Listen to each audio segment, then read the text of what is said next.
రాష్ట్ర స్థాయిలో ప్రధాన పార్టీ నేతల మధ్య ఎన్నికల పోరు జరుగుతోంది. ఆదిలాబాద్ జిల్లాలో ఇందుకు విరుద్ధంగా ఉంది.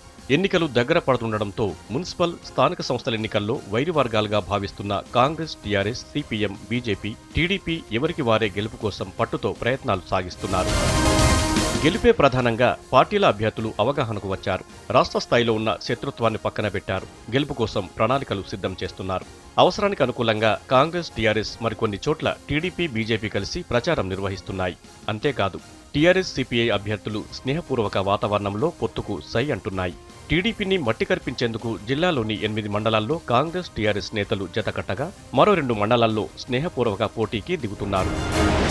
బెల్లంపల్లిలో టీఆర్ఎస్, సిపిఐ పొత్తుతో 34 వార్డుల్లో 6 వార్డులను సిపిఐ అభ్యర్థులకు మద్దతుగా ప్రచారం చేస్తోంది.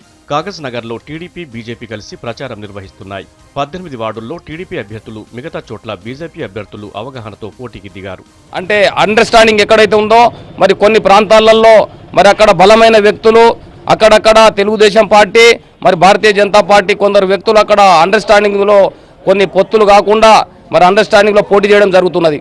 అంటే ఇక్కడ పొత్తులు కాదు, కాకపోతే అక్కడ లోకల్ నాయకులు అండర్స్టాండింగ్ వాళ్ళకు బలబలాలను వేరు చేసుకొని మరి అండర్స్టాండింగ్లో పోటీ చేయడం జరుగుతున్నది. మొత్తానికి పార్టీల ఎజెండాలను పక్కన పెట్టిన పార్టీల నేతలు ఎన్నికల్లో విజయం సాధించేందుకే మొగ్గు చూపుతున్నారు. కలిసికట్టుగా ప్రచారం చేస్తూ ఓటర్లను ప్రసన్నం చేసుకునే పనిలో బిజీ అయ్యారు.